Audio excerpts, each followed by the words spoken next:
Almanı da çekici alınızdan al. Ya al abi. Evet, dikkat et. Komple bırak. Hadi böyle al.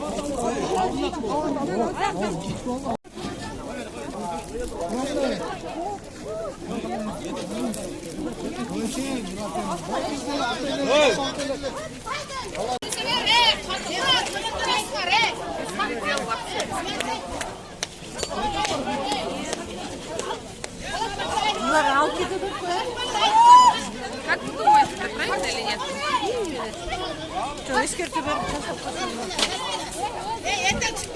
Они же тоже незаконно сидят. Надо за место платить.